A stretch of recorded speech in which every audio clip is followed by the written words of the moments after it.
Hello student, आप लोग जैसा जान रहे हैं कि आज हम लोग जो ऐसे लेक्चर पे वीडियो दे रहे हैं हम लोग जिसपे कुछ प्रॉब्लम्स है आप लोगों को। जैसे आप लोग आई बटन में जाकर देख सकते हैं कि जो डायमेंशनली इनकरेक्ट इक्वेशन है वो मस्ट भी इनकरेक्ट होना चाहिए, पर आप लोगों को इतना नॉलेज नहीं रहता है। बार बार आप लोग कहते हैं कि डायमेंशनली इनकरेक्ट इक्वेशन भी करेक्ट होता है, ये सब मैं करेक्ट कर चुका हूँ। तो इसी तरह के कुछ लेक्चर पे हम लोग आज भी डिस्कस करने वाले हैं, है ना। तो वैसे ही लेक्चर को आज भी लेकर आए हैं हम लोग। जितने भी आप लोग कुछ टीचर्स लोग प्रॉपर नॉलेज नहीं दे पाते हैं आपको, वैसे ही लेक्चर पे हम लोग सिर्फ डिस्कस कर रहे हैं। उसी पे आज एक लेक्चर है डायमेंशनल एनालिसिस, उसका लिमिटेशंस। एक लिमिटेशंस आप लोगों ने देखा होगा कि फिजिकल क्वांटिटी का जो रिलेशन एस्टैब्लिश करते हैं तो 3 फिजिकल क्वांटिटी पे डिपेंड करेगा, तभी मैक्सिमम 3 से ज्यादा अगर कोई भी फिजिकल क्वांटिटी डिपेंड कर रहा है किसी अनदर फंडामेंटल फिजिकल क्वांटिटी पे तो हम लोग नहीं फाइंड कर सकते। ऐसा आप लोगों ने लिमिटेशंस पढ़ा होगा, पर ऐसा नहीं है, ऐसा हमेशा नहीं होता है।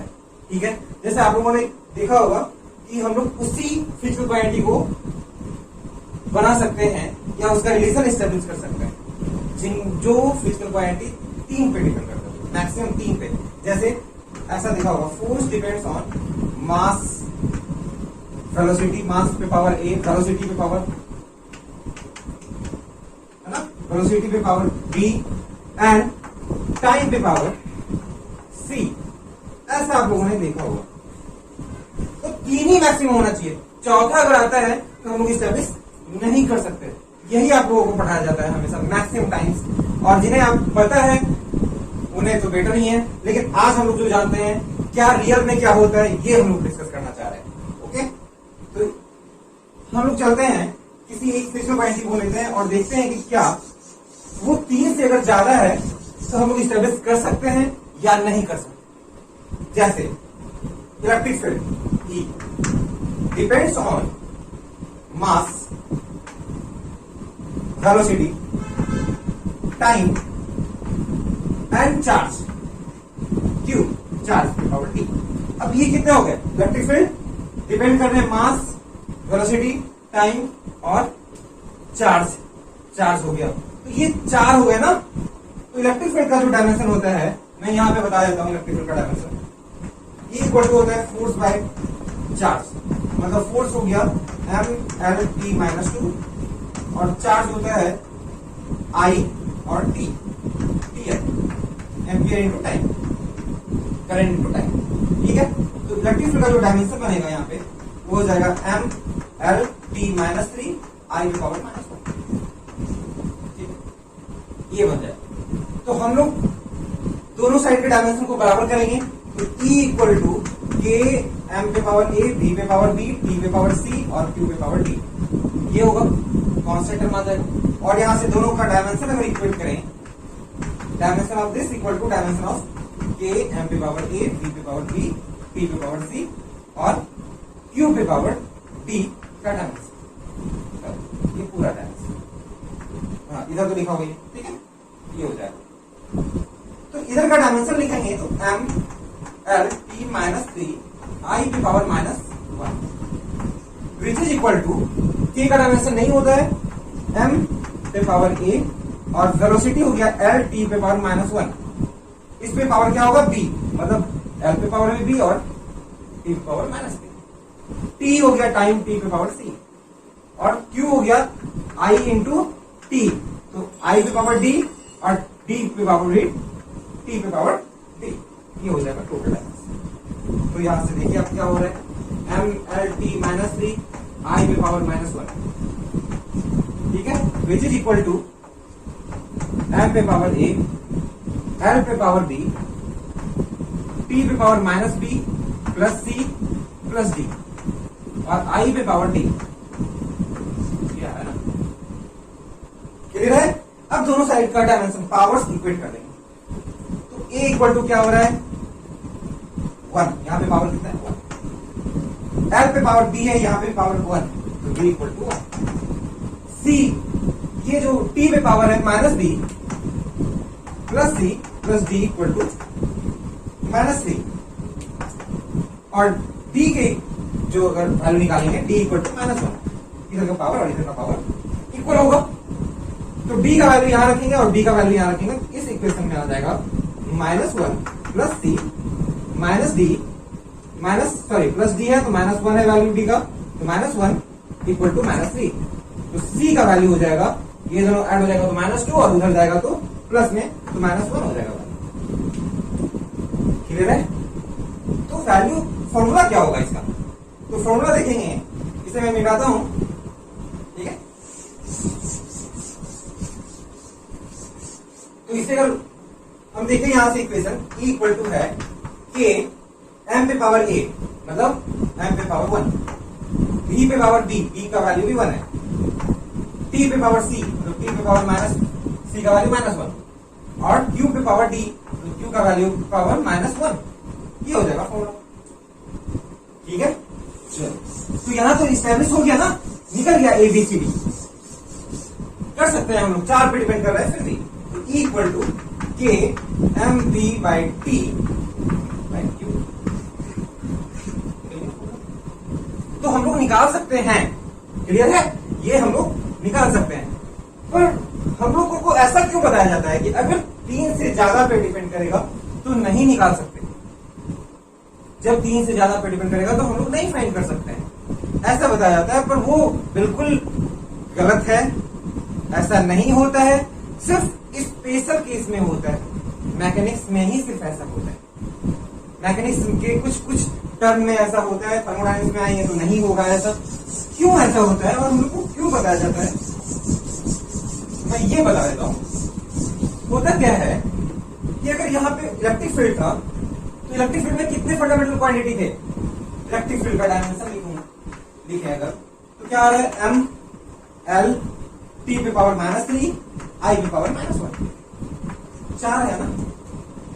तो 4 इक्वेशन सॉल्व हो सकते हैं, समझ में आ रही बात, 4 इक्वेशन सॉल्व हो सकते हैं। अब बोल रहे होंगे कि सर इक्वेशन क्यों, तो ये सब तो इक्वेशन ही था ना, इक्वेशन बनता है, जितने वेरिएबल्स होंगे उतने इक्वेशंस बनने चाहिए। अब फोर्स अगर निकालना चाहेंगे, मास, प्रेशर, ऐसा मास, प्रेशर, टाइम और एक लेंथ ले लो, ठीक है, इस तरह का कुछ क्वांटिटी लेते हैं। ये हो गया MLT -2, इधर का डायमेंशन इक्वल कर दें, K रहेगा M पे पावर A, प्रेशर है ML पे पावर -1 और T पे पावर -2, तो B मल्टीप्लाइड होगा इसमें, और ये टाइम है C, T पे पावर C, और ये लेंथ L पे पावर T। क्लियर है?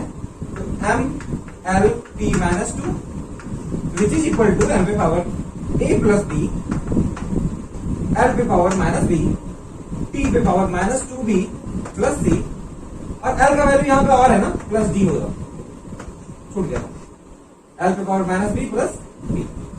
तो A plus B equal to कितना, 1, मास का पावर मास, फिर लेंथ का पावर लेंथ से, तो -B plus D equal to 1, यहाँ पे पावर 1 है, और -2B plus C equal to -2। तो यहाँ पे नहीं निकलेगा, देखो A B C और D 4 वेरिएबल्स हैं, 3 ही इक्वेशंस हैं, जितने वेरिएबल्स होते हैं उतने इक्वेशंस बनने चाहिए, तो यहाँ पे नहीं निकल सकते। तो सिर्फ वो मैकेनिक्स में ही ऐसा ज्यादातर होता है, ज्यादातर इस मैकेनिक्स में ही होता है, क्योंकि फोर्स MLT 3 ही फंडामेंटल क्वांटिटीज के अंदर है। इलेक्ट्रिक फील्ड में MLT I है, मास, लेंथ, टाइम और करंट, 4 पे डिपेंड करता है। तो 4 इक्वेशंस बना सकता है ये, इसीलिए 4 पे डिपेंड कर रहा है, मास, वेलोसिटी, टाइम और चार्ज, इतने पे डिपेंड कर सकता है। तो सिर्फ ये कह देना कि 3 से ज्यादा रहेगा तो नहीं फाइंड कर सकेंगे, तो उसमें इंक्लूड करना पड़ेगा कि मैकेनिक्स के कुछ टर्म में जो भी क्वांटिटी 4-5 पे डिपेंड करेगा तो 5 इक्वेशन भी सॉल्व कर सकते हैं हम लोग। ऐसा कोई जरूरी नहीं है कि 3 ही इक्वेशन सॉल्व करेंगे। तो यहाँ पे ये क्या है, बिल्कुल गलत है, ऐसे हम लोग नहीं कह सकते। क्लियर है? और वहां पे इंक्लूड करना पड़ेगा मैकेनिक्स के टर्म में, या फिर ये कह दे, यूं कहें कि जितने फंडामेंटल क्वांटिटी पे डिपेंड करेंगे उतने मैक्सिमम इक्वेशन बना सकता है वो, इसीलिए उतने ही मैक्सिमम वेरिएबल्स सॉल्व करेंगे उतने ही वेरिएबल्स रहेंगे जितने कि ये फंडामेंटल यहाँ पे रहेंगे डायमेंशंस। यहाँ पे 4 डायमेंशंस है तो 4 इक्वेशंस निकाल सकते हैं। समझ में आ रही बात? यहाँ पे 3 डायमेंशंस है तो 3 ही फिजिकल क्वांटिटी पे डिपेंड करेंगे। 4 वेरिएबल्स है, 4 फिजिकल क्वांटिटी पे डिपेंड कर सकते हैं। कोई डाउट नहीं होना चाहिए। तो ये लिमिटेशंस का लिमिटेशंस हो गया, क्योंकि जो भी पढ़ा रहे हैं वो लिमिटेशंस ही गलत है। तो मैं सिर्फ यही सॉल्व करने का कोशिश कर रहा हूँ। लास्ट लेक्चर जितने भी मैं वीडियो दे रहा हूँ आजकल वैसे ही वीडियो दे रहा हूँ, ताकि आप लोगों को सही पता चले कि एक्चुअली में होता क्या है, क्यों ऐसा बोला जाता है।